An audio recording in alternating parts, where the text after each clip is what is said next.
your future's calling, knocking down the door. John's got reps for days, he's bench pressing the moon. Derek's sticky justice, villains meet their doom. Terry's camera rolling, action never ends. Super Saiyan spirit, stronger with our friends. Bodybuilding giants, geeking out so hard. Every episode's a quest. We're the nerd guard. The Muscle Geeks podcast. John, Derek, and Terry. Fists up high, real loud and legendary. Nintendo dreams and dumbbell schemes. We're the champions of the nerd's dreams.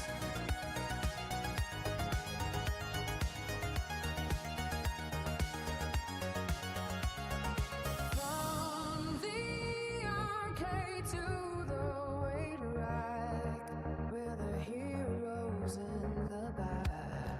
Fans unite, the squad's in flight.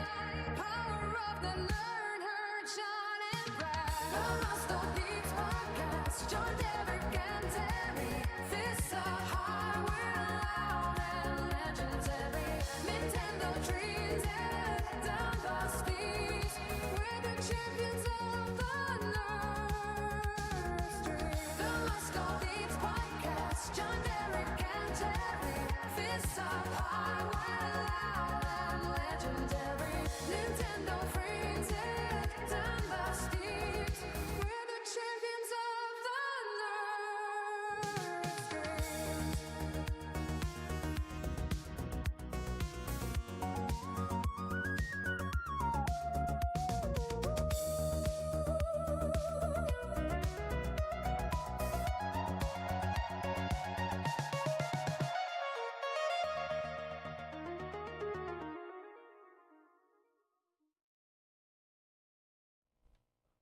What's up, guys? It's episode 63 of the Muscle Geeks podcast, and it's the Muscle Geeks podcast. Hey. The podcast where guys that are muscular also happen to be geeks. Yeah, that's right. So we talk about nerd stuff, comics, movies, everything related. And tonight, well, we'll just go right in the introductions. To my right is the co-host of this whole shindig. It's Derek.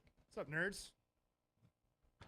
And to his right is the guy that owns this whole place. Hey, I'm blue, dabba dee dabba da.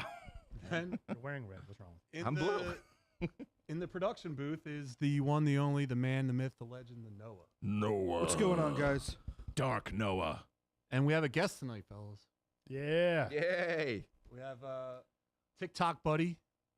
It's at Matt Cinematic guys? Universe on all the social media Yay. I platforms. can't hear Matt. you guys, by the way. You can't hear us? Yeah, it's because he muted our Zoom. Hold on. Boop-a-dip-boop-a-dip-a-dip-a-doo. There we go. Yeah. All right, so it's at Matt Cinematic Universe on all the social media platforms. And Matt, why don't you take a second to talk about the kind of content you make, man? Hey. Yeah, my name's Matt. I have a TikTok page and Instagram, Matt Cinematic Universe. I talk all things movies and TV. I do movie reviews, talk about movie news. I do box office reports every single week. Yeah, just all things movies and TV. I love it. I'm a big fan of your content. I watch a lot of it, so I'm so glad you're here, dude. Thank you, man. Dude, do you think the Appreciate box it. office is struggling still? I mean, we had Yeah. there's this bomb after bomb, but then you have like Obsession that like crushes. Yeah. I finally watched that, by the way. Obsession was good for the Wow. studio, but not like overall box office is down, right? Well, ask the man. It's down for the big franchise things like big remakes and like big studio stuff, but for the smaller things like Obsession and Backrooms, it's absolutely killing it. So I think it's just a changing of the tides. It's nothing to be worried about. Man, we'll see. We'll see. I mean, I think there's a lot to be worried about for big studios, but I think it's happening. I predicted this a while ago, and somebody on another show said it would never happen. No. And this is it. This is the new path. You grab a YouTuber, you give them a little bit of money and see what they do. If they do good, you give them more money. And Like, it's done. There's not going to be I film thought- school anymore. It's going to be YouTube school. It's going to be great. This is going to get us, I think, more original ideas and more creativity. It's no longer just rich people making movies. You know what I mean? It's gotten a little cookie cutter. Yeah, as long as it's still hot people only making movies, I'm okay. Yeah, I don't know, man. Ugly people make the best rock and roll. Yeah, that's a different medium. And why do they make that? So they can have hot groupies. Yeah, they can be less There's still ugly hot to people everyone involved. else because of the musical instruments true. they can play. Extra points. Yeah. Yeah. I'm Go sure up- it was real hard for you as an ugly musician. You know, Come on. I did struggle from time to time. All right. Well, speaking of ugly stuff, this week's top 3 is all about the most lovable losers in movies and TV. No, if you go up the prompter a little bit, whether they're constantly failing, hilariously unlucky, or just can't seem to catch a break, these characters have earned a special place in pop culture and in our hearts. So, Matt, how we do it is we kind of just do like not a round robin, right? Not a round robin. It's just we do a snake style. Yeah. We'll just go Yeah, one at a draft. time. Eating its own tail. Yes. And then that's the first round, second round, There's- third round, and you just name your pick and then why. Yeah, and this isn't a draft Got it. like in like fantasy football or anything where they're off the board. You can talk about whoever you want. If I talk about it and you got that guy later, talk about him some more. We usually do some honorable mentions too, so you can always sub some guys in. Also, can we get chat on the big screen, please? Chat on the big screen. Chat on the big All right, Derek, you want to kick us off? All right, everybody. For my first pick, I'm going with a guy I talked about a lot last week. I'm going with the Jason Segel character, Peter from Forgetting Sarah Marshall. Peter, what's happening? happening? Different movie. But Yeah, but oh god, I love that movie so much. good one. I mean, who hasn't been there? Yeah. Heartbroken, lost, need to pick me up. What's the guy do? Goes on vacation to Hawaii. Yep. What happens? Runs into his ex. Runs into his ex. She's banging a rock star. We've all been there. It's very hurtful. But I love that guy. He's so funny. The cast in that movie's great. That movie's a great, like, get over your ex-girlfriend Yeah. type of movie. Yeah, get over the hump, find yourself and do what's right for you. Follow your heart type of movie and it'll all work out okay in the end. Do some Muppets. Dude, you get Muppet Dracula, the musical at the end. And then his breakdown Big of song. him playing the piano. See a psychiatrist. I'm not going. Like that. I love all that. And if I relate see to this. Van Helsing, I swear to the gods I will slay him. Yeah. Remember the pain. Yeah, talk about a song. We should learn that song and go play it Should. I mean, live. You know what? First Muscle Geeks live, we will have a puppet. all right. We'll do puppets of us. That'd be fun. We're gonna need a puppet of you pretty soon. Yeah. broke Yeah. boy. We got a Jesus. what's the girl's name in it? Mila? Mila Kunis. Mila? Mila. Mila Kunis. Is that the hottest she's ever in? Ooh, I think that's. great question. I think that might be Maximum Kunis. Yeah. What about Black Swan? She's hooking up with Natalie Portman. No, you can't use external factors to increase hotness. What about Max Payne? Drugs. Well, conversation for another time. Let's move it along. All All right. right, Terry, what do you got? Yep. Okay, so this came up because I was thinking of the Sandman. I think one of my favorite lovable losers is I've said it on the show before. Bobby Boucher, the Water Boy. That is my favorite Adam Sandler movie, and if that's not a lovable loser, I don't know what is.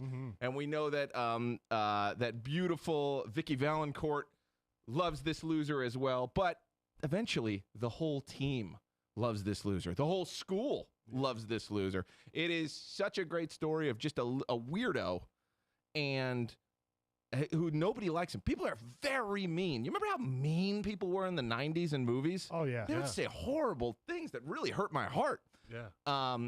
Like needle dick. But he met the wonderful coach who set him straight, told him how to weaponize his anger, and suddenly he became a lean, mean fighting machine. And he got to have friends at the end. That's all he wanted. All he wanted was slap hands. And he got to slap hands by the end. I got to tell you, when that came out, sorry, I was playing like Pop Warner football.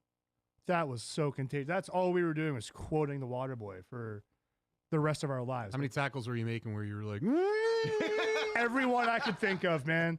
Everyone. We sit there sideline. Water sucks. It really, really sucks. your name is Needle? Yeah. What? All right, Matt. Yeah. Matt, what do you got? I'm sorry. First of all, Gatorade. You're drinking the wrong water. My number one pick easily is going to be the dude from The Big Lebowski. Nice. Yeah. My favorite comedy of all time. The dude abides. I love that movie to death, and he just gets the shit kicked out of him all movie, and he just flows with it. He's so Love him. chill too. Yeah. Yeah. I mean, that opening, I that's like the funniest opening I've ever seen to a movie, where the milk just won't stop spilling and stuff, and you just can't figure it out. And there's this weird, bizarre voiceover happening by Sam Elliott. It's like, well, sometimes there's a man, like it's the strangest thing ever. And God, that movie is so good. Yeah. So good. That's a great pick. Yeah. But he is a loser, and I do love him. So yeah, that definitely qualifies. When he's getting his head pushed into the toilet, and there's like, they go, "Where's the money, Lebowski? Where's the money?" And then they pull him up. He's like, "Wait, put me back in there so I can check real quick." He's just too funny, man. I think there's Too funny. a funnier loser in that movie, and it's the Philip Seymour Hoffman character.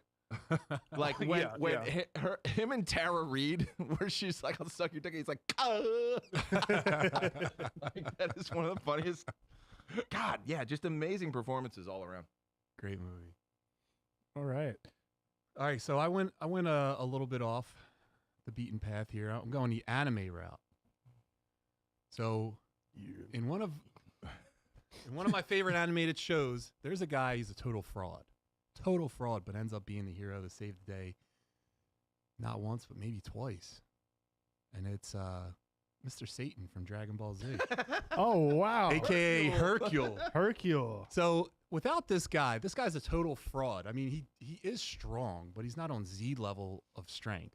Mm-mm. The other thing about it is he's the reason, or a big reason, why Gohan was able to go Super Saiyan 2 when Android 16 needed someone to throw his head to talk to Gohan. That was Hercule that was making that mad dash. Yeah. When Majin Buu, I mean, he was responding first to go, get Majin Buu, and then kind of calmed him down so that he wasn't going to kill everyone in the world. Right. Befriended the puppy. Befriended him. And then that dog. Found a Clark. He found a Clark, man. He also packs the heat. He brings he has like a revolver or a pistol in him, so I think he's trying to get Majin Buu or whoever. Yeah, taste this. Remember Majin Buu made a bathroom, and then he was going to sneak attack him while he was in the bathroom? Yeah. But, oh yeah! I will defeat your tricks. He's definitely the American fighter to them. Like, that's what dude. he's supposed to be. And later in GT, he goes bald, so Yeah. we're going to support bald people. Bald is You know. beautiful. Mm-hmm. What do you got, Derek? All right. What a strange do I one. get? I like that. That's a funny pick. I love it. All right. So next, Terry actually subtly hinted at my next pick. Uh-oh. There's a Peter thing going on here. Mm-hmm. So I'm going with Peter Gibbons, played by Ron Livingston in Office Space. Yep. There's a second guy in this movie that's a pick too, but we'll start with the main boy, Ron, here. He's a guy that we can all relate to. Yeah. He's fed up, especially that corporate life. He's got too many bosses. Everyone's up his ass all the time. And he goes to see this hypnotherapist just for the humor people, and it works. Like, what if it works? And he stops caring about everything. And the moment he stops caring and literally puts his walls down, everything starts going right for the guy. It's fantastic. It's funny. He's nonchalant. His sarcasm, I think, is very influential to a young Derek. Mm-hmm. And then an even more lovable loser, perhaps, in that same movie is Milton. Yeah. Milton in that movie is probably my favorite part of that movie, because he's just taking crap the entire time. They fire him without actually telling him, because they're just going to stop sending him his paycheck and hope he figures it out. And he never figures it out. And all of the different bosses, what are they, the Bobs? Yep. All the Bobs start showing up, and they take his stapler. Oh, no, it's not the Bobs. It's the other bosses. Yeah. And they take his stapler, and he snaps. And he eventually burns the whole place down at the end of the movie and gets his revenge. But also, the Bobs, the way they take care of it is such like an amazing corporate dickhead thing, where they say, oh, well, there was a glitch where he was fired. He was let go years ago, but he was still receiving a paycheck. So we fixed the glitch. Yeah. And they're like, oh, okay, so he's fired. He's like, no, we fixed the glitch. So Yeah. he won't be getting a paycheck anymore. Yeah. And then he starts asking about the paycheck over and over and over again. It's like nobody Right. told him. Right. But I just think like it's such like a pussy way to do things, and it's such like a spineless. And, classic just- corporate. Blech. Just the most HR thing ever. Yeah. God, that movie's so good when the Bobs are going in there to clean house. It's like, so what exactly is it you do here? Mhm. Like, I'm a people person. Yeah. The engineers can't talk to the people. What the hell is wrong with you? Yeah. All right. Why moving can't they just on. take the letter down themselves? Man, we could do a whole Office Yeah, Space thing. We could do an Office Space episode, and we will Yes. someday. We promise. I've never seen it. Watch along. Let's do it. Yes. Ooh, All right, that looks sorry. better. Good job. Sorry, what do you got? Okay, I am picking Peter. one of the funniest things that happened in like our high school, college years was when Superbad came out. Mm-hmm. And you know, it is the story that we've all kind of lived. If you're kind of a loser and you're just trying to get to a party, but when you're the loser of the losers, there's something special there, especially when you get to hang out with cops and hook up with a girl. We're talking about McLovin. This is an amazing character that apparently was cast because he kept shit talking Jonah Hill during his audition, and Jonah Hill would like get really upset, and they were like, "That's it. That's the perfect chemistry." I had never seen this kid before, Christopher Mintz-Plasse. I think it was his first movie, Emma Stone's first movie, also. But just the way that this kid kind of thought he was the shit, and just in all ways wasn't that line. You look like Aladdin when he shows up in the vest, trying to be a cool guy. You know, just the idea of having his name be Muhammad when because it's the most popular name. Yeah. But he went with McLovin. It's a Hawaiian driver's license. He goes in, tries to get beer. He gets fucked up by the homeless guy who calls him McMuffin. Yeah. McMuffin. Then he befriends the two cops, and then you have this amazing side story with McLovin, and that's all anybody cared about after that movie. I mean, that guy was probably the most famous person on the planet when that movie came out. Yeah, great pick, man. That movie was the coming of age movie, I think, for guys in our age group for sure. And I don't think there's been one as good since. No, it was the last one. We're Name overdue for another that. teen movie after that. Talking about Seth Rogen and Bill Hader as the cops. Ah. What a 1-2 punch. Fantastic. And if you watch like the behind the scenes, you can see some extra improv they did. One of my favorite lines in this, sorry to go on a tangent, but they're in there and they're talking about how they thought there was just jizz all over everything and that there'd be DNA over everything and it'd be easy to get criminal. And they're like, no, if that guy jacked off and then committed a crime, we would know who he is. But if he never committed a crime and jacked off, we have no idea whose DNA that is. Like, so you got to pray that every criminal is jacking off. Like, and then at the end, you hear Apatow, the producer, come over and he says, yeah, why don't you guys do another cum rant? And just everyone starts dying because it's like, wow. It's like 8 minutes. It's very, very good. Milk Toast says that kid was only 17, so his mom had to be on set at all times. Imagine talking the way he was in front of his mom. Yeah. All right, Matt, who you got? Well, you totally took my next pick. No! But it's all good. I got a list. Next one, I'm gonna stick with comedy. I'm gonna go with Will Ferrell, Frank the Tank in Old School. Hell yeah. It's too funny, man. We're going streaking. When he's fixing the car in the driveway, and he's like telling his wife to shut up, like whatever. Oh my god! And he beats up the what's it called? The BJ like specialist or whatever. Yeah, yeah. Too funny. My favorite scene in that movie is when he's at the kids' party and he gets tranquilized. Yeah.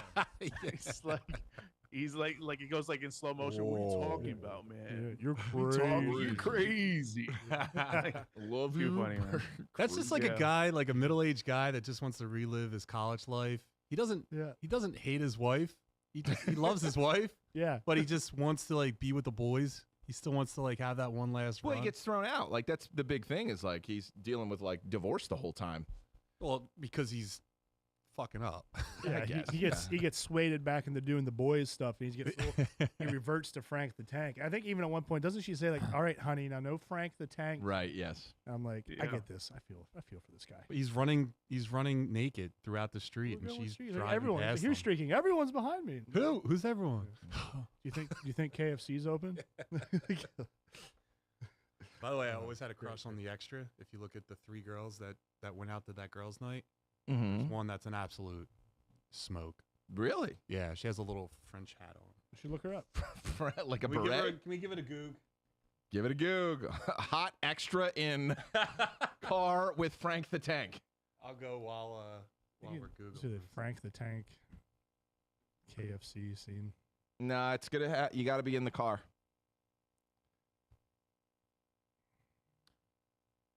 Frank the Tank, yeah. Yeah. Because it's the chick from King of Queens. Right, that is who that was. Another night out. Nah, that's the night. Man, people love this thing. This movie is just perfect. It's not a drive-through. No, have you seen the movie? When I was like 5. That's too young. Yeah. Put up, Way too young. put up old school KFC scene. It just they're gonna show an old school KFC. No, they're not. No, there she is. Oh, So the one in the back with Frank. You're welcome. Real big fan. I wonder if she's that Who is pixelated in real life too. It's just how she looks. All right. Well, it was a it's a good well, try. this was fun. It's a birth defect. I'm only 32-bit. So listen, this is That was such a darky the joke. summer's Right. known for baseball, and I'm gonna pick from a baseball movie, Ooh. not on their talent, but on everything else about them. Marla Hooch Nice. from A League of Their Own Sure. is a total lovable loser. Heck yeah, dude. She was raised by her dad, so And that makes you a loser. yeah. Well, all he did, all he could do was raise her the way he knew how to raise someone, which was boys. So he raised her to be like a boy. But being the coach's daughter, she was the best athlete. She ended up going into the league, and she was probably the best hitter in the league besides Dottie. And then she gets drunk one night on a girls' night, starts singing to her guy, and Yeah. they end up getting married. She's had to be you. I'm singing on. You dream of this, don't you? I've seen the movie so many times because in my day, Great HBO actress, by the way. watched what was there. Yeah. Because when she does the turn later in the movie, and she's like, "Oh, don't you remember me? I used to be like this." It's Yeah. like, whoa, that was like two different people. Yeah. Her smiling and her like this. Remember it they looks like went- two different people. Remember they went down the row Great and they were actress. talking about like what you should do to be more beautiful, and then they went to her and she was like, "More night games." Yeah. But yeah, all right, Great Derek, what do movie. you got? So, I had to make a point not to just ravage the Happy Madison Productions for all of Mhm. this, Yeah. but I cut it close. And there's one that we have not said that is ridiculous. I'm going with Tommy Callahan, Yeah. Oh yeah, Tommy Boy. I mean, how have we not Absolutely. talked about him yet? Absolutely. That He's is never come up on this show. that is the lovable loser in my opinion. Don't get me wrong. The Sandman has got decades worth of great ones. Mhm. But Farley, man, as Tommy Boy, that whole movie is one long quote. The whole thing, start to finish, is a masterpiece of comedy. Him and David Spade were gelling at that point in time. So it was great watching that duo. You don't see a lot of good comedic duos anymore. And yeah, Tommy Boy just, every time it's on, I can just stop and start watching again and enjoy it just as much as the first time. Sidebar: Black Sheep is pretty good as well, Black Sheep's and a lot of people say it's not. It's very funny. It's Tommy Boy too. yeah, like, it's great. It's basically the same thing, just politics now. yeah, it's Yeah. political Tommy Boy. Yeah. Yeah, it's very good. But yeah, Tommy Callahan, let's talk about a lovable loser. You know, most dudes that go to college for 8 years are doctors. You know? Shut up, Steve. Yeah. You start off the movie with just him at the frat party. And like, what's he, the rugby house? Yeah, Yeah, he and starts he's- out by clearing a bong, He right? clears a bong, shows a beard, does the classic falls through the coffee table Farley did.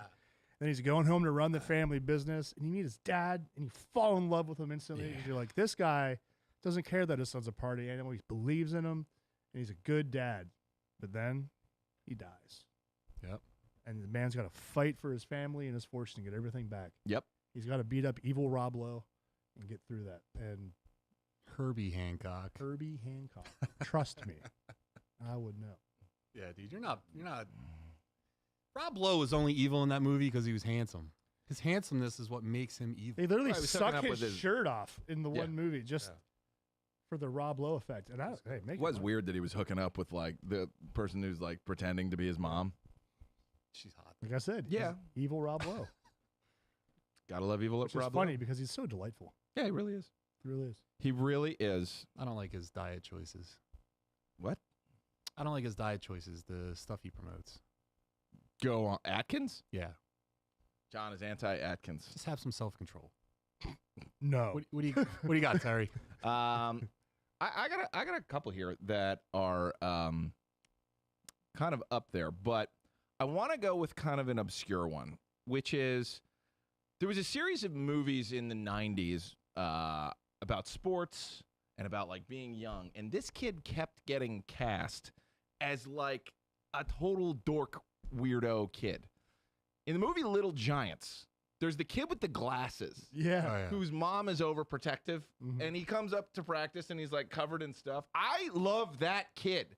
He is my favorite kid when he shows up in any movie because he's always like timid and scared and a dork. And somewhere in all of these movies, he turns it around and gets vicious, you know, and it happens in the movie where he just like flips out. He's eating the, what's he doing? He's eating like the antacids and like drooling out and he's like intimidating. And then at the end of the movie, he goes out and like massacres a couple of kids. And it's awesome because he's this weird looking 90s kid and they don't make that kid anymore. That's how I was built. I wore those pajama pants and flexed in the mirror. I'll show you intimidation. Yeah. Can we see him? It's Glasses Kid Little Giants because I need people to see and remember this kid from the 90s. Remember that he gets I need to the visualize jock strap and cup, There he is. and he does the Darth Vader thing. Far right. Far right. Yes. This kid. Remember he had the huge bubble coming out of his Yeah. Yeah. It's right They there. just pop in the bubble. I loved this kid. He looks was like everything. a And talk about like Nerdier Rick Moranis somehow. yeah. But he was brave. In everything he's in, he's brave. It's fantastic. I wanted the Icebox's Dude, go kart in that movie. dude, the so bad. Icebox was so cool growing up. Yeah. Did you have a crush? Oh yeah. On the Icebox? On the Icebox? I didn't. Oh no. I like Oh, the yeah. cheerleader She would have daughter. bullied me. I wanted to be Spike though, so bad. Yeah, I could see that. You were kind of already like him. That is worth a Thank you. rewatch, by the You're way. a bully. If I you was haven't not done- a bully. You're a bully. It's not a bully. I'm like Captain America. I only pick on the bullies. I want to be the wide receiver with the bad hands. Gets the clue. Remember Oh, the yeah. toilet. Remember the toilet paper. All right, fellas. Is that come on. peak Devin I Sawa? wash you. I clip you. I keep you clean. All right, moving on. What do you got? What do you got, Matt? All right, last one. I got to go with one from TV. I got to go with Michael Scott from The Office. Sure. Yeah. Beautiful. Yeah. Classic. I mean, what a lovable loser. Like, you fall in love with him, but he's super annoying. You know, best pizza in New York, Sbarro. Come on. And also the So fact many that he's quotes. an asshole, you know? Yeah. Yeah. Like, and doesn't Unintentionally. necessarily know he is. Like, he's No. trying to be cool. Well, I mean, think about if you had to work a corporate job at the lowest spot at all, like in the 90s, 2000s. Mhm. We have had those bosses that say unhinged crap at you Oh, yeah. and think they're like laughing at themselves, and everyone says like, that guy's an asshole. But in that guy's mind, he's like, I'm so funny. Just wants friends more than he wants Yeah. employees. I mean, I think my favorite Michael Scott thing is when he accidentally sends the picture of him and Jan to shipping and receiving. Yeah. And he's on the phone with, I think, Pecker or something. He's like, oh, wait. He's like, all right, I just sent it to you. And he's like, I don't see it. Oh, wait, I just got it, but it's from a different email address. And just to see, like, Yeah. what have I done? You know? Yeah. His panics are Yeah. so funny. I like the dinner when they had Jim and Pam over and for the dinner at his house, and then he has the little flat screen TV and he's like pushes it against the wall. He's like, clear picture or something, or like built in. It almost looked like it's built into the screen. Then he's sleeping on the ottoman. Show him where you sleep. Like another version of him being an a-hole unintentionally is when he's roasting people, but he's just straight up insulting them. Boom, roasted. Yeah. Yeah, boom, roasted. He has his own awards. His own award ceremony, the Dundies. But also, he can step it up when he needs to. When he starts his own paper company Yeah. and leverages against Dunder Mifflin, and he gives that whole speech to his boss, whatever his name is, he's like, I don't think I have to wait out the board. I have to wait out you. Yeah. And he can play ball when he needs to. No, he's no when he, dummy. When he locks in, activates he the locks brain. in. Yeah, Yeah. exactly. Yeah, he gives like some incredible management advice to Jim when they're doing like the co-managing thing, and then Jim screws up with the birthday thing. Yeah, And he's like, yeah, I tried that once too. yeah. Let me guess, they did this, and this. And you can see like, oh, you do know what you're doing. You do know how to manage. And Right. you know, you got to talk differently. You know, that's Yeah, great pick, man. Sorry, I Lovable. feel like we're talking about your pick for you. Sorry. So Matt, No, you go ahead. Yeah. I had true enough. I had Frank the Tank and I had Michael Scott, but there's one we're forgetting about, and it's Lloyd Christmas. So talking about Dumb and Dumber, a lovable loser. This guy thinks that when a girl says you got about a 1 in a million shot at me, you're saying there's a chance. Yeah. You know what I mean? The guy's gonna sell his van for a motorcycle or a moped, so his best friend, it's like you and Terry, Yeah. can hop on your back and then ride you to Aspen so you can find right. find your love. You don't want to know. what bring we've the been through. briefcase back. And you have a briefcase Swimmy, filled with swally. IOUs, and you're like, you better not lose this one. This is a big one. This is is a for the good Lambo. Yeah. Yeah, so Lloyd Christmas. He's just man. putting the vibe out there. That's a guy that's not afraid to be himself. No. Especially those suits. Oh God, I love the suits when they're in Aspen, Yeah. where the beer flows like wine. I love the jokes in the beginning, where he's like, "Yeah, I just got dumped by Shelly. She says I never listened to her or something like that." It's like, "Oh, what did she say?" I was like, "I don't know. I wasn't really listening." Yeah. It's like- God, that's a good movie. Fairley Brothers were great and then kind of terrible and are great again. Yeah. Did you like the most recent Yeah. Dumb and Dumber? Matt, Oh you see it? no! I didn't like the most recent. The most recent one, no. Yeah, well, don't Yeah. watch it. Yeah. I'm good. Something to fall asleep on the couch to streaming one night. Yeah. There's some jokes, but it's not that good. Derek, do you have any honorable mentions? Oh, I'm sure I do. But I'm blanking right now because I No? think we've Sorry. all kind of talked about the really good ones. Yeah, I had two that I wasn't quite sure I was going to put in, but one is 8 Crazy Nights, animated Adam Sandler movie, Whitey. That's a What? technical foul. Yeah. Just that he's always, you gotta understand, Yeah. it was really hard for him back in the day. And like he's having seizures all the Yeah. time. And this is the happiest seizure of my life. Like it's just you feel for him and the whole town feels for him. Like I feel like the best lovable losers do something where suddenly the whole town realizes they weren't a loser the whole time, or shouldn't have been so mean. And then the other one who's kind of like the king of this, I think Seth Rogen's character in Knocked Up is the ultimate lovable loser because he's actually really clever and interesting. He just looks bad, and like it just looks like a mismatch just because like he's overweight and he doesn't have a job and he eats a lot of spaghetti, so he thinks he's gonna last a long time, and gets the girl at the end. But he's also like a really good shit talker. So I like him because like he's a loser to some, but he's also awesome to others. Like his whole crew, I think, look like the most fun people in the world. Like Jonah Hill and Jason Segel, all of them in that house. Like that's just the coolest thing. But yeah, those are my honorable mentions. Yeah, Knocked Up. I think that's the ultimate lovable loser winning movie. I have an off the wall one. Anime lovable loser. Kuwabara from Yu Yu Hakusho. Yusuke, you're a meshy. Like, I don't know if you guys have ever seen Yu Yu Hakusho. Man's gotta have a code. John. This guy is prototype Vegeta. Can we basically. see him? If you guys want some good anime, like really good quality, I think it has the best tournament arc in all of anime. Whoa, what is going on there? This guy. There he is. He's the same voice actor from Vegeta. He's a total clown. Like he's the guy he thinks he's the toughest on the block, right? He's got that old greaser style haircut. He's got a gang. Like he's always beating people up. But the main guy in the story, no matter what Kuwabara does, he can't beat him. No. Yeah. He's always a step behind him. But he, like Vegeta, he has that turn though, where instead of just trying to beat him, he becomes friends with him, and they grow stronger together. And the man's also an absolute lover boy. Yeah, he's a hoss too. Oh yeah, Yeah, he's the kind of guy, like, I think it's a trope in anime. There's that always a character that can take more than anybody else. yeah. Like, you can get beat up more than anybody else. Isn't the strongest, isn't the best, but he can stay in the ring, even when it's, like, well past he should be there. And that's kind of who he represents as. And, like, he always is a weird win where it's like, fire doesn't work on this guy. to Kuwabara, he's like, well, then I should just use 12 times the amount of Yes. fire to break through and win. And it's like, okay, that's the most difficult way. Just hit him with water. He's like, no, man's got a code. Yeah. This is how I Exactly. fight. And I will just hit it with more than is possible. Yeah, just hit it harder. Like Yeah. it's going to work. Like it's sheer force of will. is Yeah. this guy's character Absolutely. That's and the great, power man. of love. Yeah. Yeah, you should watch the fighting tournaments in this is really good.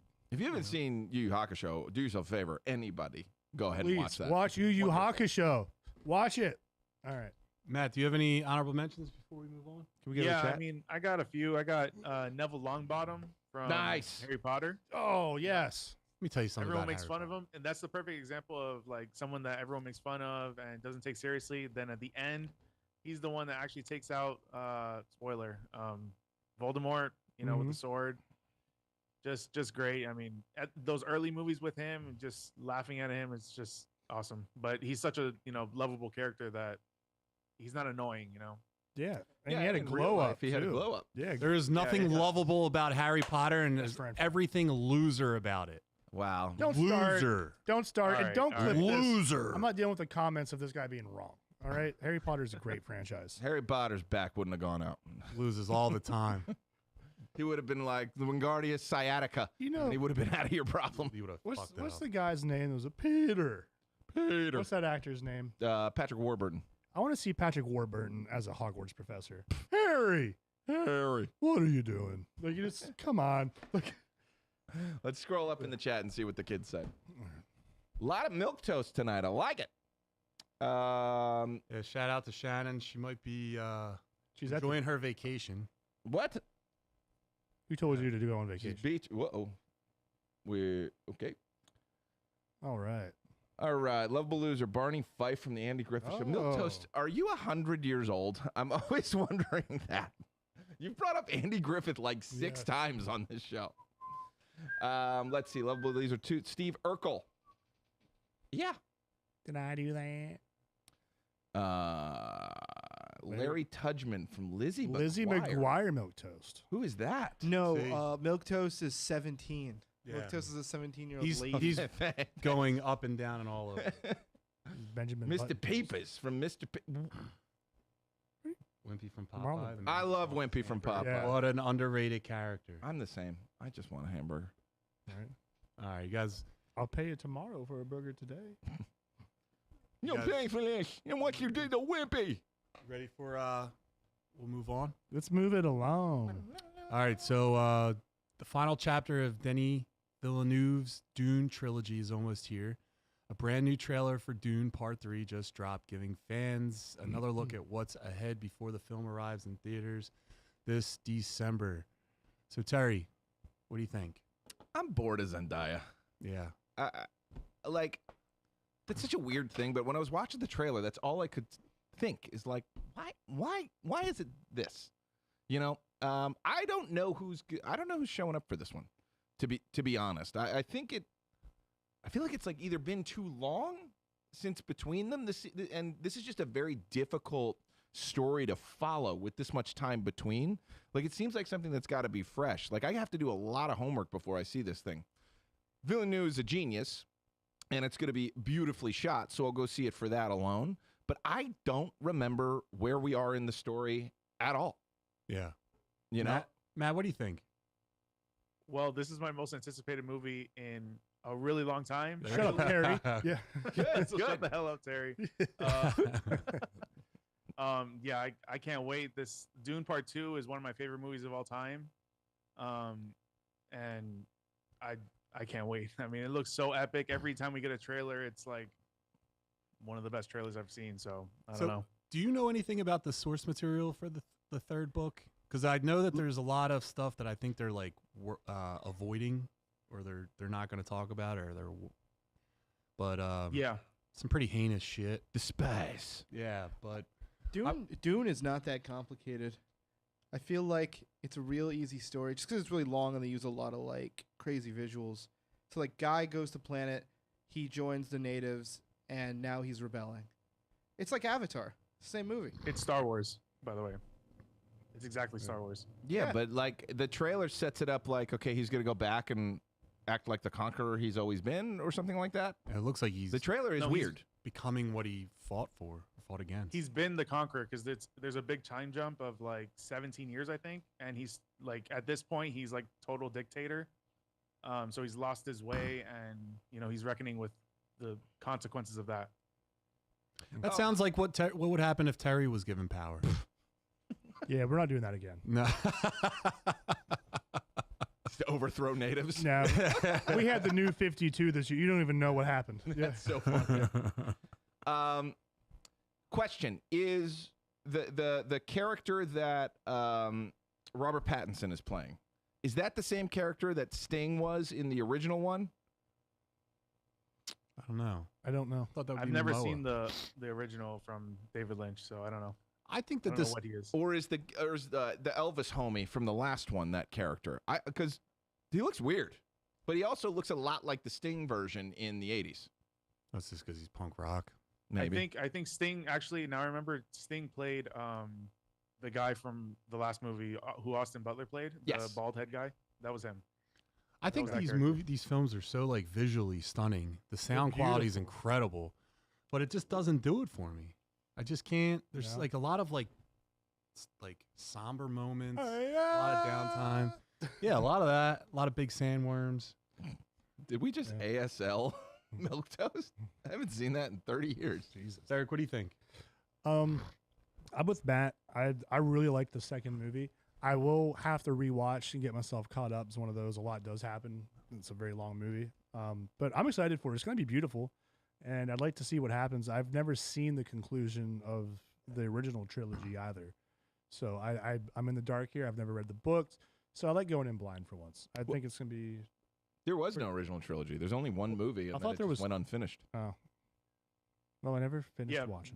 the actual story like that was shown in the David Lynch one, Mhm. from what I know, is only the first book, and the first book is Denis Villeneuve's part 1 and part 2. Okay. This one is going to be adapting the second book of the line or whatever, Oh. and yeah. I always just assumed I just haven't gotten around to the other ones because they're not They didn't there. make 'em. They're not there. I've What's- seen like what's- most of the only one a billion times. I was like, I'll get to the other one sometime. I guess I won't. The series is a prequel. The HBO Max yeah, series? yeah, it's a prequel. It's not There that is good. a series? I mean, See, that's how. Yeah. That's how little we're into. Dude. I will say just There's a series going on right now? I think there's 2 seasons. What? no, it's one season, but it sucks. They're not doing that again. Which Botched. Terry, I think I have Zendaya fatigue a little bit. Yes. It's not that I dislike her. She's a great actress. I don't think she's like an ugly person. None of that stuff. I think she's doing fine. She's a great actress. Is she a great actress? I don't dislike her. Is she a great actress? I agree, Noah. I'm me not tell you sold something. on this. I bitch. don't have Zendaya fatigue, and here's She's why. too skinny. They got married. No one knew about it. Taylor Swift's down there renting Madison Square Garden. That's not real love. They'll be That's divorced in a great. year. Like I said, this is not a I don't- dislike I don't Zendaya like her. talk. I like her, but I don't go, oh my God, every time there's a Zendaya thing. I'm like, what? What's the big, I get upset that What's a the better hype? actress isn't cast. like, what's the hype? A better actress. You don't think- isn't. I'm just saying, we made her, I we think made she's beautiful. I think we- she's a great Of actress. course she's beautiful. we made her but- Athena when Alexandra Daddario could have been that. Booyah! Like, Zendaya's a good pick for Booyah. like she's like an alien woman. And like she's a doing it, great it's true, weirdo. yeah. She's a great gas station chick or a weird hot girl you find at the party or girl next door. She's a fine MJ in that version of MJ. yeah. And That I ain't like, Mary Jane Watson. but I like her. She's a great moody, sarcastic girl in that stuff. But I don't know. It's great. I don't dislike her. Don't get it twisted. This isn't anti. The internet says you hate her. Yeah, you don't know anything about movies or acting, and she's our queen. There you Fine. go. Stop. Put a Sydney Sweeney in any Zendaya role. Better movie. True. Emma Frost coming up. Booyah! No, is that confirmed? Could be. Why? Nah, Rumored. That's too old. Emma Frost is in her 30s. She's right there. Yeah, What are you talking about? Sydney She's Sweeney's like our age. 27. that's close enough. To That's 30. close She could play enough. 30. She played a boxer chick. Emma Frost is like 35 to Lit- 38. It doesn't matter. Grow up. Yeah. No, I will not. Emma Frost should be cast appropriately, and was actually with January Jones back in the day. That was great perfect. casting. That was Christina perfect. Hendricks, Emma Frost. It's not too late. It's not too late. A little too thick up there, but I would love her for fucking Granny Goodness. That's not Granny Goodness. That's Power Girl. No. Sydney Sweeney's Power Sweeney's Girl. Power Girl. DC, All right. listen, you're losing so much money. And that would be Want it all back? Hercules. You want it all back? Sydney Sweeney, Power Girl, go. All right, guys. I'm Hercules. This is Booster Gold. Let's do it. Call us. I'll be TN. Ding. All right, guys. So Toho has officially released the first teaser for Godzilla Minus Zero, the direct sequel to the Oscar-winning Godzilla Minus One, with the film arriving in theaters in IMAX on November 6th. Hype's already through the roof. Derek, you excited for Godzilla? Yeah. Can you do that? Yes. Yes, I can. First off, I'm not big on monster movies. We've talked about this. How dare you? I always want to be big on monster movies because oversized monsters destroying things and freaking laser beams, pretty cool. But something about them, my eyes glaze over when I watch them. Like, I just can't get into them. But -1, I watched that. The practical effects in that, the way it's shot, it felt more like a horror movie than just my eyes glazing over of an hour of lasers and fires and buildings while some family in the background has a subplot no one cares about. This was actually a pretty cool movie. So I'm excited for this one. This might sway me back into the monster stuff. Hey, Matt, how you feeling? I'm right there with Derek, actually.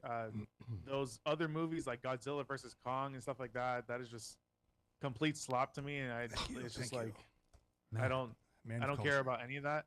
But when -1 came out, that blew me away. So I can't wait for this one. I don't know what the hell is wrong with both of you. You didn't want to see King Kong fight Godzilla, and King No. Kong got an extra power glove and a favorite tooth. Got a friggin' axe. He got a hammer. He became Thor. You don't go to those movies looking for like A24 quality like scripts or anything like that. You're going there to watch a giant ape fight a nuclear irradiated lizard and find out who's the stronger one. And sometimes they team up and one rides the other one's shoulders and fights a bigger monster. Yeah. You don't want to just sit down and enjoy that. You're un-American. I love the fact, this is why Godzilla fucking rules, by the way, and this is why the Toho is kind of a genius in that the whole time that there's been American Godzilla, the Japanese Godzilla never stopped either. It's brilliant because we get both.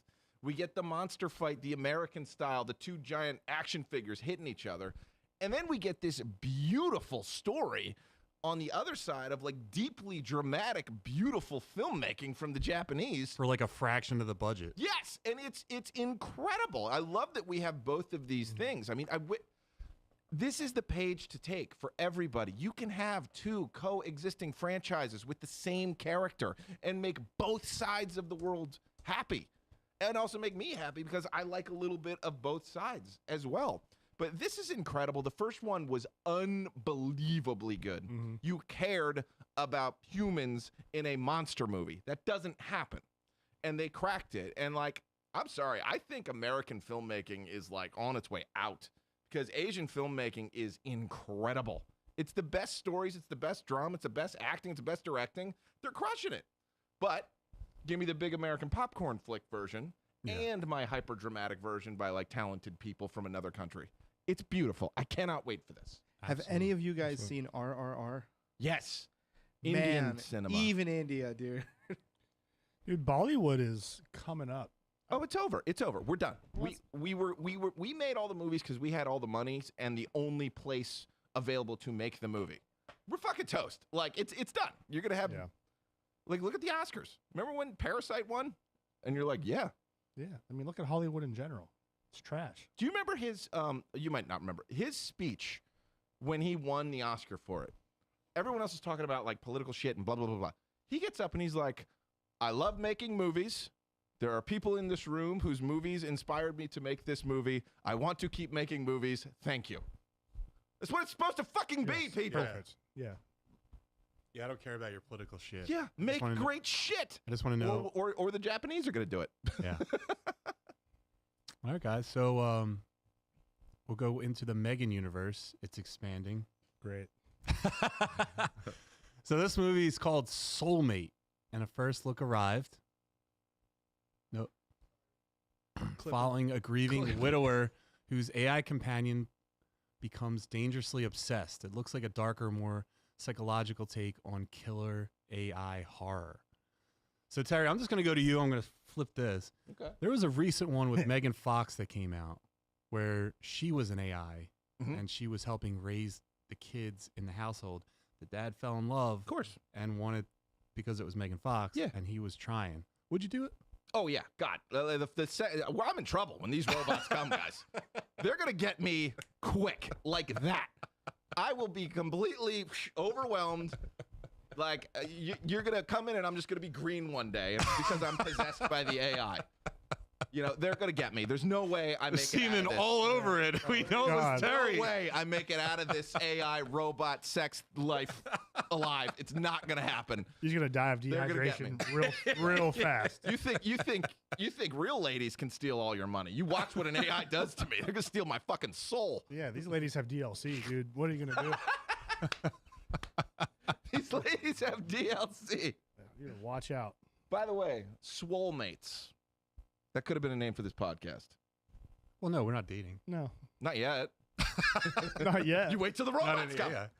But on a serious note, Matt, do you have any interest in this? Not really. I've seen her done it. You know, seen Megan Fox do it. Seen others do it. I don't know. I thought the trailer was interesting. It's enough I away actually from did too. Megan, you know? Yeah, the first Megan was fine. It was a Second TikTok dancer. didn't need to happen, and then but this actually looked a little intriguing. Looked better, Yeah. like more horror, more psychological.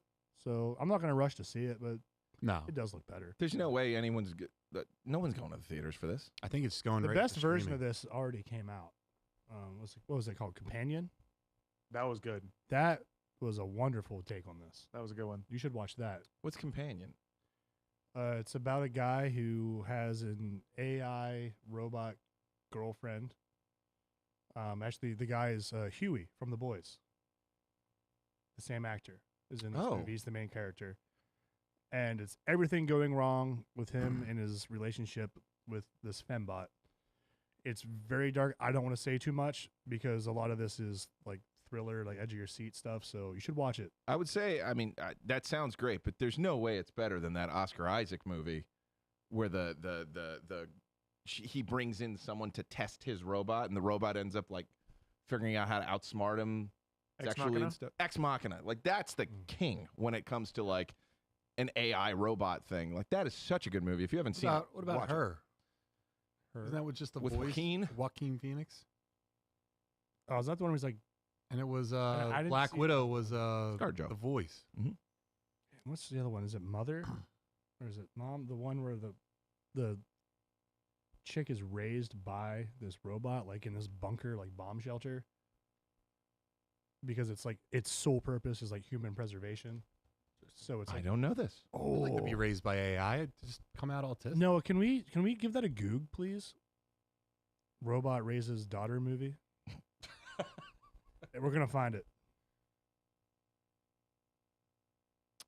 I I am Am mother. That's a good one. Yeah, that's a fun movie. I didn't know what you were talking about. That's a good one. Yeah. Yeah. So this thing raises her from like embryo all the way up through adulthood. Cool. Right And on. it's her kind of figuring Oh, out it's the that something's swank. wrong. Hill dog. Yeah, he'll dog. Hill dog. All right. We go on to Marvel. Marvel. Let's marvel at it, baby. So Marvel may finally be ready to make mutants the centerpiece of the MCU. New reports claim Phase 7 could shift the spotlight to the X-Men with an all-new team, standalone Wolverine project, and an Avengers vs. X-Men event, and a major cosmic storyline featuring Nova, Star-Lord, and Annihilus. Nobody cares about If these rumors are true, it could be the biggest direction change the MCU has seen since the Infinity Saga. So, Matt, got any takes on this? Hell yeah. Bring on the X-Men. We need to switch it up in the MCU for sure. yeah, I hope that they adapt Avengers versus X-Men at some point. That sounds sick. Can't wait. Who are they taking, like for the Avengers? Because they're not gonna. Chris Evans isn't sticking around, right? Yeah, Yeah, I disagree with the Avengers versus X-Men. I think that's a bad move because that came super late in comics. I think that's a weird one to go for. But I get it. They think it'll sell tickets and whatnot, and probably adapt a different story. But you wouldn't do foreshadow it throughout the phases. So you have like Cyclops and Captain America, and like they're doing something where there's just a little bit, just how like Captain America and Iron Man would go back and forth. Yeah. You just foreshadow it throughout movies, and then you finally just pop it on as one of the final boss fights. do you know the Avengers versus X-Men story though? Don't they go to Genosha? Yeah. Yes. And Phoenix is coming, right? Phoenix is there. So it is. Avengers know that the Phoenix is on planet again and remember what happened last time Dark Phoenix was on planet. So it's like, we got to go kill that bitch of like the new host. And, you know, Cyclops is like, you don't set foot on my island. Doesn't work that way. And Captain America's like, I'm sorry, but I'm coming there. And then Cyclops swings on him. And then the Phoenix imbues itself into 5 X-Men. And they just fucking destroy the Avengers. It shouldn't even be called Avengers versus X-Men because the X-Men just fucking wipe the floor. Because it's Cyclops with the Phoenix Force. It's Namor with the Phoenix Force. It's Emma Frost with Phoenix Force. Like, Colossus gets it, and so does Magic, I think. But eventually, Cyclops goes, you know, power hungry and starts taking out the other X-Men to get more Phoenix Force inside him. And it results in him just, like, killing Professor X and becoming a villain. He's, by the way, do that because Cyclops' villain arc is fantastic. Yeah. And now he's back as like hero, but his villain arc is so cool. Honestly, they should do that with him. They should do that with Reed. They should really take a page out of what's going on in comics right now. But it would be so weird to do that quickly. Like, they're saying that might happen in Phase 7? Yeah. That's nuts. That's insane. Do Apocalypse. Do something. Do Magneto. Like, what? That seems insane. I like Annihilus. I think the Fantastic Four villain. Well, there's a Avengers Earth's Mightiest Hero, that cartoon came out a few years back. There's an episode with Annihilus where like they're in a prison that they take all the supervillains to, and it's in the negative zone. Mm-hmm. And Annihilus's subjects are all like trying to break in and get to all of them, and everyone inside is trying to get out, but it's like powered down, so they can't like get out. Thor's in it. It's pretty good. Pretty fun episode. It's kind of like Alien vibes, but just Marvel superheroes. I'd be down to see Annihilus do something like that. Annihilus is a hoss. Like, Annihilus is like Galactus level threat. I mean, Annihilus is Galactus in the negative zone, pretty much. Yeah. And then there's another one in there too that's even like crazier and further beyond. But that's Fantastic Four stuff. So there's so much great stuff in X-Men. Just let the X-Men be the X-Men, you know? No Wolverine either. They're just going like I think OG cast. And then they're keeping Hugh Jackman Wolverine.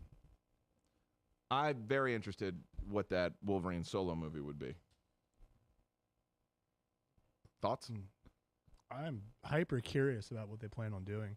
I'm excited for all of those buzzwords. Bring in Dakin. You got an You could do that. older Wolverine.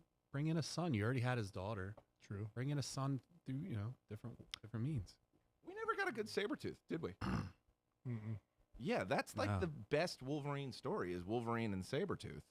Yeah, the only good Sabretooth I feel like we had was like during Origins, but he was wasted for Origins. Yeah. Like, great actor, but wasted in the Origins movie. Yeah. Yeah, I mean, you could do, because you could even do the whole like Victor Creed redemption arc where like Xavier tries to heal him and Wolverine the whole time is like, it is not going to work. Yeah. And he's right. And then Sabretooth comes out and just starts killing people. Like, Sabretooth is so fucking scary in the comics, and they've never really shown that in the movies and whatnot. Like, he's evil. He's always just been like a henchman. Yeah, he's a top tier henchman that just gets nerfed every time. But that's not who he really is. Do you have any takes on this, Tyler? I think you guys have pretty much said it all. I'm good. Okay. Can I ask, how is everybody feeling about Marvel? Are we excited about Marvel? I'm excited again. Okay. Matt, where are you at? I wasn't. I'm till excited that. for That's fucking dumb. Spider-Man, Doomsday. we'll see when we get the trailer because You're I not? don't know. For Doomsday, it sounds like a mess. Like we've seen Doctor Doom one time in a post-credit scene. I don't know how they're gonna make it work, but it's the Russo brothers. They gave us Infinity War, Endgame, Civil War, so they've done great things in Marvel, but I don't know. We'll see. Dude, I'm hyped just for that reason. Russo brothers know how to do team up movies. They've already done it twice with Avengers. They've done the Civil War, like you said.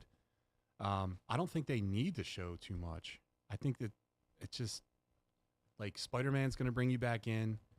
You don't need to show too much. Just keep it a secret. It's going to make you want to watch it that much more. You're going to be that much enthralled. I don't think there's anything that you can show that's going to sell the movie more. I think you're already in on like everything just from rumor mill stuff. I don't think you need a crazy amount of like promotional vehicles for this. I just want to get to the other side of Secret Wars before anything else comes. Yeah. Like, do Spider-Man, give me Doomsday, give me Secret Wars, and like, let's see where we're at. Because the move there after that would be go X-Men while you're rebooting the Avengers and recasting everybody, right? And spoilers, like it's going to be the Thanos trope where the bad guy wins in the first one, and you have to go to the second one to the Doomsday. He's going to win. Second one is going to be. You got to avenge somehow. You got to lose first to avenge. It's true. Can't save him. We damn sure will avenge him. That's right. Dude, You said it. You said it. You said the thing. Assemble. I want the Revengers. Like that's like a badass group of Marvel characters. Look up the Revengers, Noah. Didn't Thor say that in a movie? I think Yeah, he said it in Ragnarok. Revengers, Yeah. Marvel. Yeah, that's right. When he's got what's her name, Valkyrie, and Yeah. We're the Hulk, Revengers. and, Yeah, we want some Revenger action, and actually they could do it because I don't know. We'll see. Secret Wars is one of the best comics ever written, ever. So adapt it well, please. yeah. Don't fuck it up. Speaking of adaptations in comic books, DC Studios is taking the Joker in a new wild direction. In the upcoming anime series Joker Laugh Riot, Batman is murdered, sending the Clown Prince of Crime on a brutal John Wick-style mission to hunt down the killer. Is this a brilliant twist or a step too far? Let's talk about it, Derek. So, is this based off of a comic that's happened? This is original, No. right? Yeah. Okay, I thought so because I could not remember this happening. I like this idea because the Joker is in love with Batman. Anyone that doesn't know that is a fool. Like this isn't just good versus bad, or the Joker being like the anti-Batman. He has a love affair with him. He loves him. He loves his code. He loves trying to break him. He wants to get into the Bat's head, and he never can. It's a respect thing from him. So he needs Batman as bad as Batman needs him. And I like the idea of him going crazy at someone else actually finishing the Bat and him exacting his revenge. Because in his mind, he's the only one worthy of destroying the Bat. So someone else doing it would drive him crazy in my mind. So I want to see what they do. The JoJo's Bizarre Adventure looking style is, I can already tell they made it too anime. I'm afraid that it might be that, Noah. You're absolutely right. But I like the idea. I like the idea of the story, the premise, all of that. But this, JoJo's Why does he have Bizarre a thing. Why does he have a lightning sword, man? That's not. After this, I'm out. I was in until that's I just- not what Oh, I was yeah. interested for a second. Chris, You- I'm afraid you're going to have that, oh, ho, ho, ho type laugh. Matt, where you at? I'm always interested in new Batman stories. Batman's my favorite character of all time. He has the best comics, in my opinion. I love the idea of Batman and Joker being the two sides of the same coin. Is always really interesting. Like we see it in Dark Knight Returns when he kind of withers away when Batman's gone for so long, and then when Batman comes back, he becomes the Joker again. Good so, point. Seems interesting. Again, I mean the anime style. I don't know. We'll see if they go full anime. Like you guys were talking about. That might deter me a little bit, but I'm here for it. It sounds interesting. That's good. Terry, do you have anything else? Yeah, this and Clayface are what I'm most intrigued to see. This is what we should be doing. We should be doing these weird other projects and see if they hit. Before you put all your chips in something, see if one of these guys hit and that it's the right thing to do. Make it weird, make it different. We've seen the other stories. This is fantastic. I think this is a great choice. We've never seen this.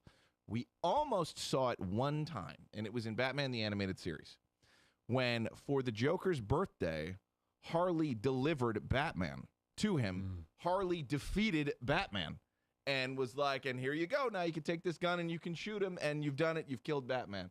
And he was not happy. Yep. Yeah. He was like, nobody gets to do this to my Batman but me.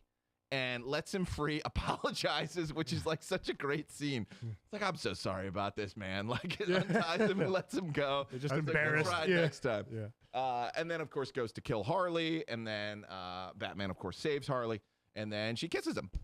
And she says something about, like, nice guys, and, like, gives him a kiss, and he gets all blushy. It's one of the best episodes of it. But it also shows, like, Harley's better than the Joker. Yeah. Like, she beat him. Yeah. She is more intelligent than a lot of people let on or think. If you actually read her stuff after she was introduced in the animated series, she's a smart lady. Yeah, she was a doctor. Yeah. No, but she doesn't have the affliction for Batman like Joker does. I No. think Joker purposely And keeps the that's- game going. It's the same, like, right, Batman could have killed the Joker, but he hasn't. Yeah. Joker could have killed Batman, but he doesn't. No. He's a cat playing with a mouse. Did Batman come before the villains in Gotham? Yes. So like So it was He's- the mob, and then Batman showed up, and so and started tearing the mob a new one. So the mob went to someone they don't quite understand. So the mob went to the freaks, and kind of was like, "We need you to take out Batman." So yes, if Batman didn't strike the mob, the freaks would not have come in. The Falcon. Batman's the progenitor of evil in Gotham. Yeah, Right. Batman's the problem. it's with a Gotham. never-ending war. Like Matt said, two sides of the same coin. It's true. They need each other to exist. Well, what was that? Joker one? Sorry, guys. I'm on a lot of pain meds. The X-Men reboot may finally be taking shape. New reports claim Marvel wants Cyclops and the Summers family to lead the mutant saga, with the original team featuring Cyclops, Jean Grey, Beast, Angel, and Iceman. Yeah. Rogue and Nightcrawler are also reportedly being considered, while Wolverine is expected to sit out the first film. Let's go back to Matt. Matt, if these are true, I mean, we kind of touched on it already, but you got any more insight into this? Yeah, so this report, it sounds like X-Men 97. Like, there's Yeah. also something about it that said that Mr. Sinister and Apocalypse are Yeah. like the two main villains. Yeah. That's literally X-Men 97. Yeah. So, I mean, if they adapt X-Men 97 like to live action and it's sick, I mean, yeah, hell yeah. So I'm Reportedly, down for it. Just do it again. reportedly, the dude from Narcos is Mr. Sinister, the guy who played the bad guy in Narcos. Play Pablo. Yeah. Which great choice. That guy's a phenomenal actor. I don't know if Yeah, you want to that's a compare great it to choice. X-Men 97 because they did it right. If you're comparing it against something that's already borderline perfection, This is live it's action. always going to underperform. This is for the live action Yeah. X-Men stuff. Dude, yeah, they're making a good decision in my opinion. Stick to the OG team. The X-Men have, like Terry said earlier tonight, an amazing array of stories to go through. Their villains are fantastic, and they have some of the best storylines in all of comics. Why not give us the OG X-Men team, and let's start watching some cool shit happen. Isn't Mystique Nightcrawler's mom? Yes. Isn't Rogue somehow Yes. affiliated? Rogue's also Mystique's daughter. So then saying that they're both being considered, wouldn't that mean then like Mystique. Mystique's going to be popping out some eggs? I hope so. I mean, Potentially, yeah. I agree with Milk Toast here. I would love to see Angel in X-Men movies, not Archangel, but Angel. Yes, because then you can go the Archangel route and see like what happens when an angel becomes a demon. But one of the cooler things is like Angel and Nightcrawler. When they're together, it's literally an angel and a demon. It's pretty neat, their interactions. But look, Fantastic Four didn't get it done. You know, Marvel's first family, not enough people went. Like, they didn't get it done. So go to the next, thing that really launched Marvel, which is the X-Men, and go with the original X-Men team that people jumped on in the 60s. Yeah. You have to present it differently than the Fox iteration. Yeah. 'Cause everyone's going to compare it. If it's so different, then you're not going to have as much of a comparison. But Angel's the most useless X-Men of all. Until He has wings. We can shoot lasers through the wings. Freaking laser. Yes. You have Sam, Falcon. Yeah. He's a superior version of Angel. No, he's Angel can't even not. fly fast. He's like a hawk. He's like a big eagle. Angel rules, man. Angel sucks. He's not even that strong. He's rich and beautiful. You know, X-Men the animated, the original X-Men the animated series did the Archangel story. I thought masterfully that you can for like an animated series. They really told the whole thing. I didn't even have to pick up a book and read it after. I'm on board. You should read the X-Force. There was a run of X-Force where it was Wolverine was leading the crew. It's like Wolverine, Deadpool, Psylocke, Archangel, and Phantom X. Like that is such a good run of comics and like really makes you feel for Archangel and like what he's going through and the fact like once you're a Horseman of Apocalypse, like he's in your brain. He's not going anywhere. It's a lot like the Mr. Miracle where Darkseid he's not coming out of your brain once he's in there. Like it's a wonderful story. I can't recommend enough more people read that. And also there's an amazing Psylocke love story, which it just rules. We need more Psylocke in our X-Men. Agreed. All right, the last topic is, could Clayface end up being one of DC's biggest surprises? Early test screening reactions are reportedly overwhelmingly positive, with audience praising the film's body horror, emotional story, and Tom Rhys-Harry's performance. Some are even calling it one of the goriest comic book movies ever made. So, Derek, body horror, you in? Oh, hell yeah. I think I speak for the entire podcast when I say we have been looking forward to this since we heard about it, right? We're going to see this. We're Right? gonna take- This is my number one. We're This taking is number one of a the family year. trip to the movie theater Yeah, to we watch got this to. together. We're going to get the Milk Duds. We're going to get the Nerds Cluster Gummies. We're going to get the Whoppers. And we're going to have a great time and just get some freaky, dark, gritty body horror in this. It's Yes. going to be awesome. It needs to make all the... And also, what a time to be releasing a horror movie after Obsession, after Backrooms. People are ready. This is going to be the next horror phenomenon. I can fucking feel it, man. This has the vibe to it too of those A24 films as well, yeah, man. This is what we needed. We needed filmmakers and good actors taking these characters and writing interesting scripts. I mean, this is the fucking Haunting of Hill House, dude. This is Flanagan. This is going to be amazing. I We're cannot getting wait for it. Animated series Clayface in live action. This is going to be a great story. This is what James Gunn was talking about when he said we don't need to prioritize, like, we just want finished scripts. We want good scripts. He's not too worried about making a full cinematic universe, even though he is. But he like said he's not really worried about that. He just wants good movies, and then he'll figure out how to weave them in. But another issue was like there's no Batman, but there's going to be a Clayface movie. Yeah, Shut that's up. true, and it's probably going to be the best movie in the DCU right now. Probably. It's probably going to be the best like IP in like the whole James Gunn thing. Let it happen. We just saw it. Like, everyone just saw The Penguin. That Yeah. was one of the best series I've ever seen. Do it again. Yeah, Take another person from the Rogues Gallery and tell a serious story. Matt, go off. Get him, Matt. This movie looks sick. That trailer is incredible. I can't wait for this movie. This looks so damn good. This is exactly what DC needs to do. Just go, individual stories. Like James Gunn says, he doesn't go forward with the project until the script is great. I mean, it didn't work with Supergirl. Hell but- no. Yeah. I don't know what happened there, but this one looks fantastic. Down, also, smart that this movie has a very small budget. It's like $40 million or something like that. Hell yeah. Supergirl had a $200 million budget. Like, there's no way they're No. making money on that. Say it all the time. Horror They lost hundreds of millions. doesn't need to be high budget. Horror works best low budget, practical effects.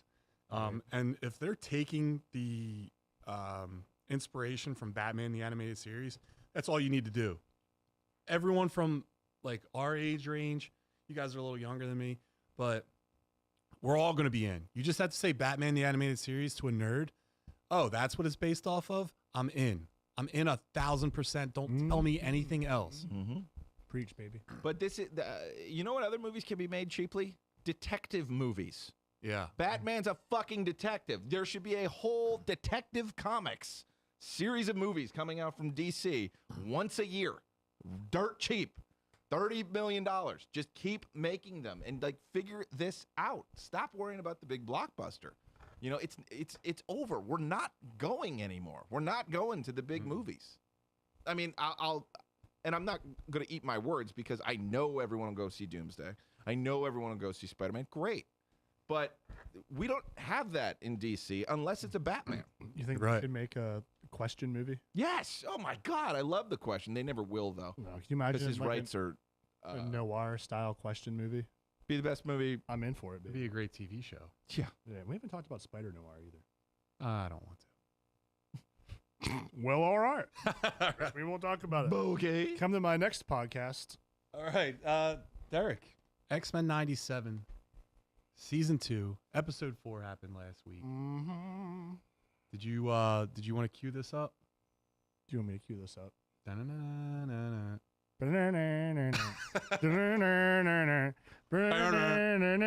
Get the gong. What do you got, Derek? Man, I got a whole lot of love is what I got. Oh yeah. This series is doing what we say. Stick to the comics. Do the things that work. Put them on a screen. It is beautiful. This episode was a heartbreaker. If you haven't seen it, spoilers. 3, 2, 1. Spoiler time. Magneto's dead, baby. Yeah. He's gone, vaporized by Apocalypse. With a big old smile. With a big old smile.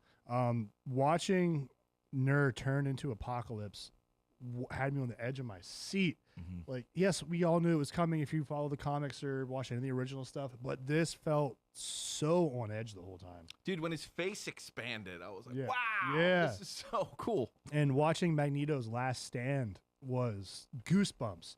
The way he encases him in a metal coffin and just sends him flying across the desert to save time for him and Charles was brilliant because you know he's outclassed, but Magnus is still the Omega level mutant. He is smart and strong, and he will do everything tooth and nail to do what he thinks is going to protect his values and his friends.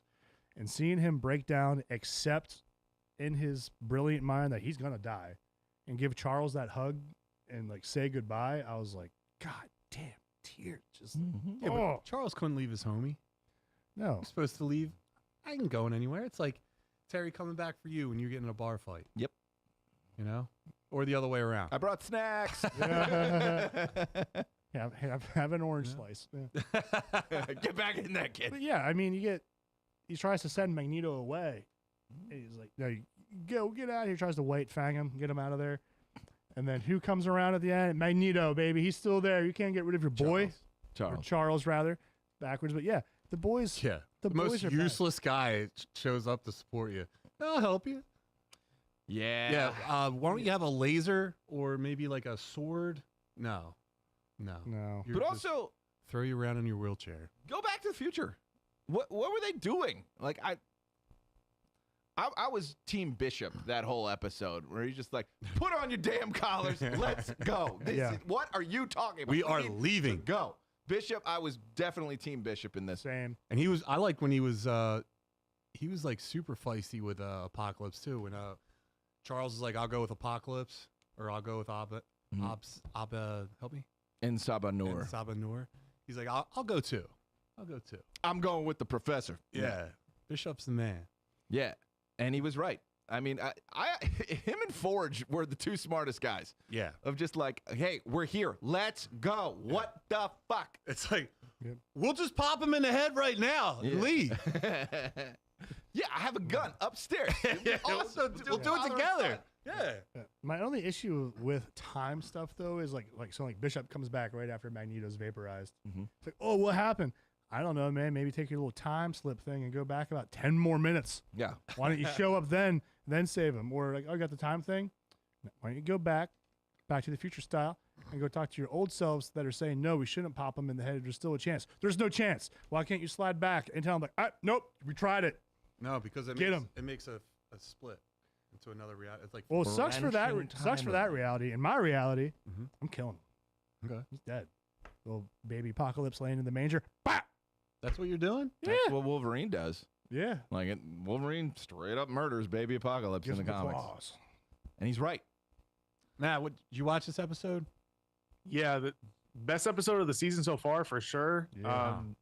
Absolutely epic. That Magneto's death was so like it took its time, and I really love that. The little back and forth from Charles and Apocalypse after he takes out Magneto was just like I got chills. That was so good. When he's like, I forgot the quote, but he's like, I'm not gonna step on an ant, basically. Yeah.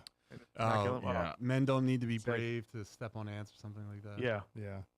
Yeah. Throws I it thought right the- back in his face. And he just immediately, like the once big bad Magneto, you immediately show the dominance of Apocalypse by getting rid of the old bad.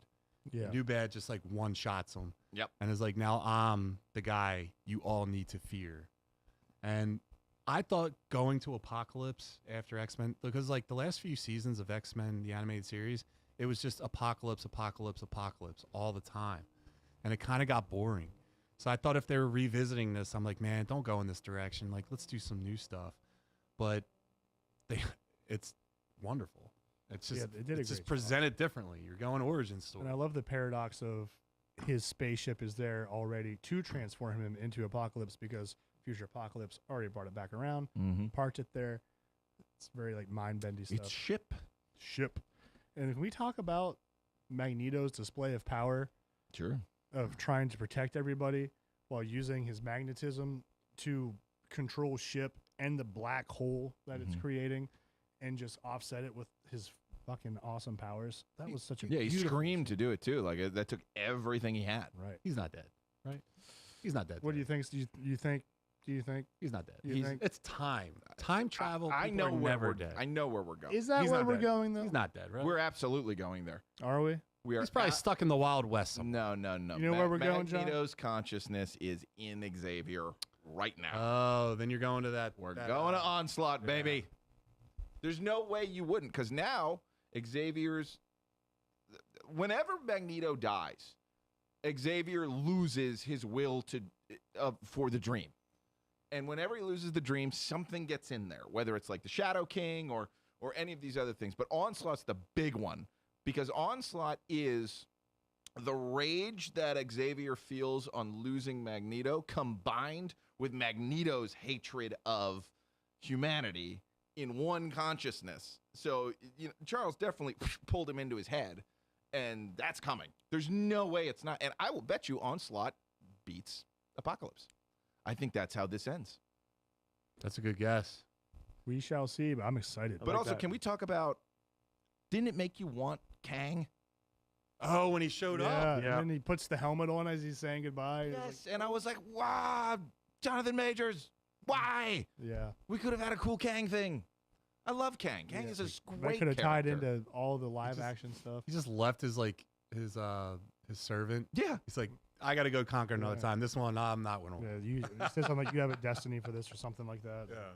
Yeah, and I liked Great. how like he's like, well, I guess we're out of time, Yeah. And it's like, He's so aware of himself. I love it. yeah, the best. Kang's a Yeah, great it's villain. just- It's a shame And- we lost him. Did you guys watch the post credit scene? No. Yeah. There's a Yeah. post credit scene. Enlighten me. Ooh. Go ahead. Matt, do you want to talk about it a little bit? Yeah, Wolverine gets meets Captain America and Black Widow and gets the plans for Weapon X. Yeah. What? I don't. Yeah. Yeah, they Gets uncover. the plans for Weapon X? Like back in Yeah. time? So they're on it's like they're back in the real time, Okay. and Wolverine's on like a rooftop, still with the bone claws, and he's like, "Yeah, I could smell you from a mile away" or something. And it's like Captain America shows up, and then Black Widow comes up, and he's, "Oh, I didn't smell you," or Oh, no, she sneaks up on him. He like jumps. He's like, ah! And she's just like right behind him. and he's like, Captain America goes, "I want you to know, like, it took a lot to get this or something." And Yeah. he gives them the plans, and it says like, what was the thing? It says Weapon X on Weapon it. X program. Wait. And then he says like, "You got to get a team together," and he's like, "Don't worry, I already got a team." Oh shit, are we gonna get his memories back? Yeah, and Yeah. then Captain America hints that he's going to go with him and help him out. Yeah. That's gonna be a side quest. Yeah. They did that in the X-Men Evolution show. Really? There was an episode where like Cap's frozen in there and Wolverine's remembering back to like when he was part of Canadian Special Forces teaming up with America during like World War II and stuff like that. But that is awesome. I'm super excited for that. Yeah. Ooh. Mm-hmm. You know Captain America is Weapon 1 and Wolverine is Weapon 10. Mhm. X. Oh, I didn't know that. Yeah. Yeah, the Weapon The more X, you know. the Weapon X facility is everyone trying to recreate the super soldier serum. So every version of Weapon something is an attempt at that, They could have just including asked me. Deadpool. Deadpool's Weapon 9 or 13? Yeah, Deadpool is one of them. Is a Weapon X He's as well. after Wolverine. Yeah, he can't be before Wolverine. Yeah, I think the third one was the Captain America called Nuke, the one that went crazy and used to have to take like a red, white, and blue pill, which you'd appreciate. It was very much like the anabolic. Yeah. What about the Russian? There's a Russian Captain America. Yes. Yeah, he's like a Yeah, they've been shitty there. interpretation. Like, Yeah. he's got like shitty soldier serum. Yeah. All right, guys. So we'll go to House of Dragon. Derek, did you watch it? Sure. House of the Yeah. I got nothing. I haven't been sleeping, so I fell asleep during most of it, but I Gotcha. could talk a little bit. Sure. I'll keep it short because I feel like I'm the only one that talks during this segment. I don't want to rant on. Matt, do you watch it? Yeah, I do. Ah, thank God. Cool. All right. So I'll say we are dealing with the repercussions of people's actions in this episode. And we get to see a do evil baddie show up. And was it Ormond? Was it Ormond? Ormond Hightower. Yeah, Ormond Hightower, who's the new evil son of a bitch in this universe. He comes off as like very snarky, polite, like kind of like lawful evil. But then you get to see he has a fuse, and when it snaps, he does some heinous shit. Well, he's the one that bowed down 2 episodes ago, right? Yeah, so he bent the knee to Daemon to pledge to Rhaenyra, but then he sent a fake as the prince that he's been overlooking and keeps the prince to himself. So they send a fake kid over and immediately see, oh, this guy's up to no good. And what he's actually trying to do is make the Hightowers in charge of everything. And by doing that, he raised his nephew as a Hightower, not a Targaryen. And he's keeping him and his dragon, and he's kind of grooming this kid to be a version of himself. Like, oh, this is how you rule. Like, you got to keep the people in line. You got to be strict but fair. And this guy's sense of lawfulness is way, way askew. When he broke the guy, he's like, break his arm.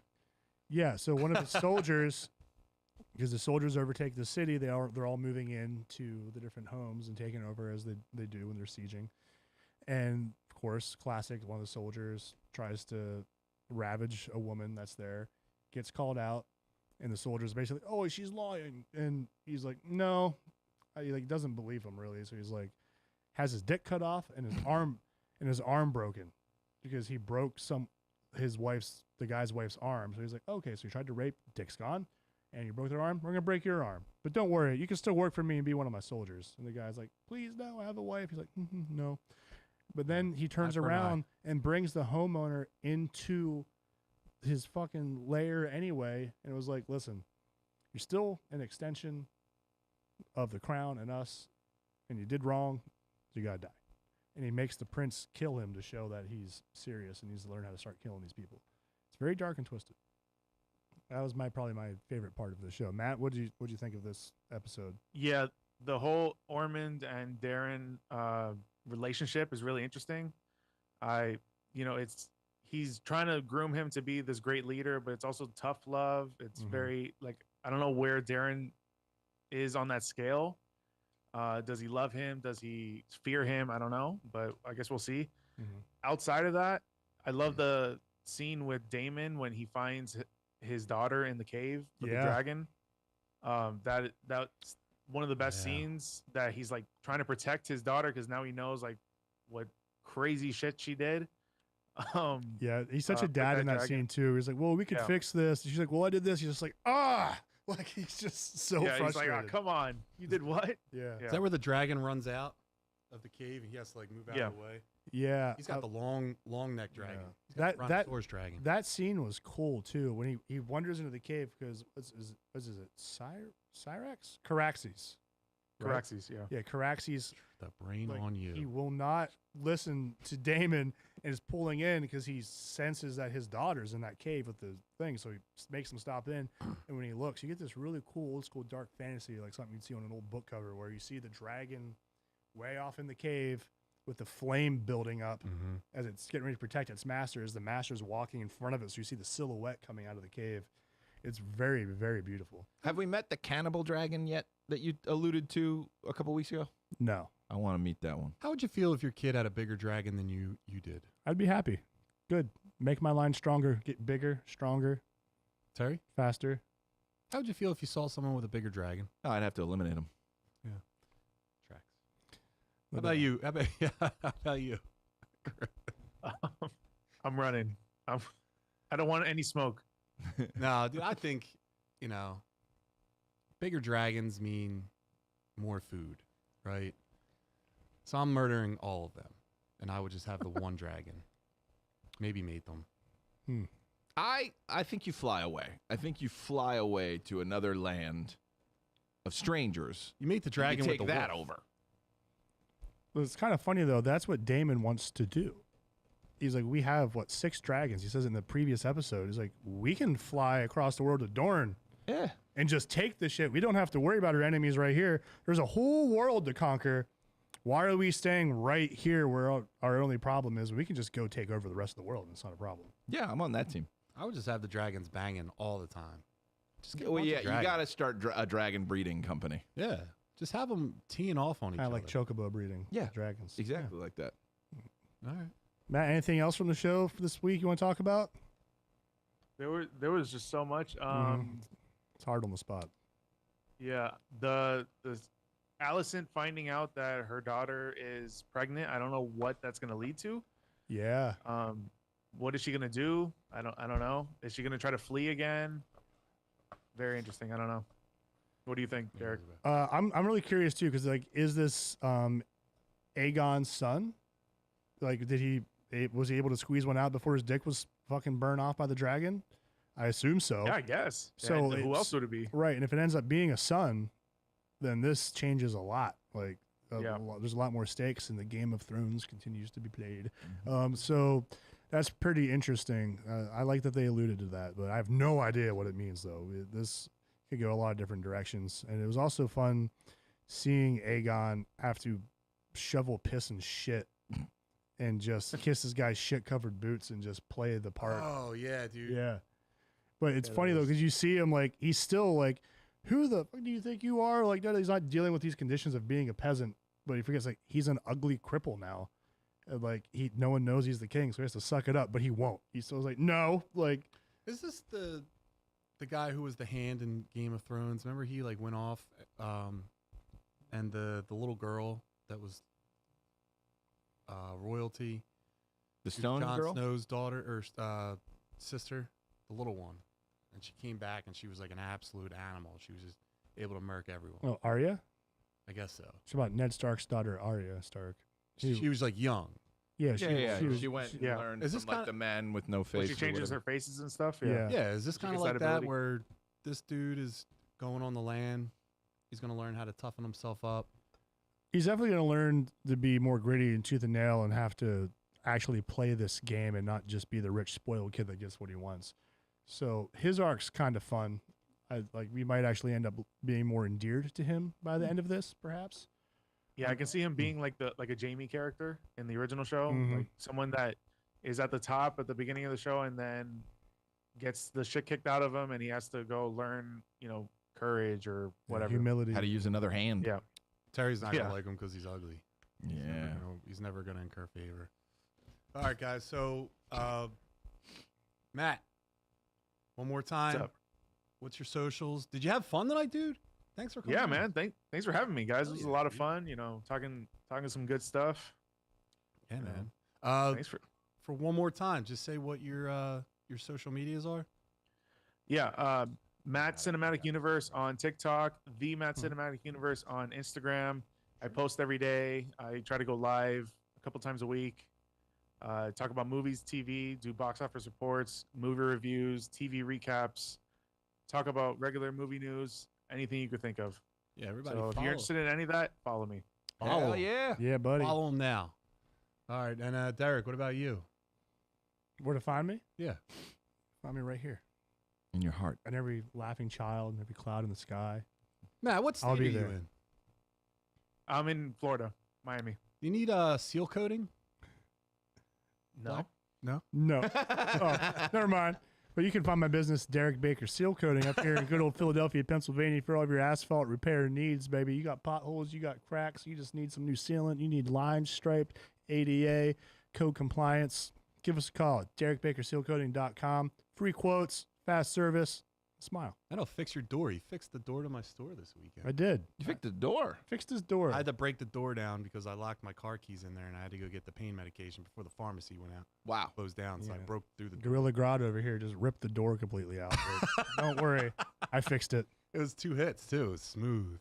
Terry, what about you? Yeah, we're having a good time over here at Young Chunk. Head over to youngchunk.com to book your session for a new show. We are looking for, actively looking for a Thursday night program, so hit me up.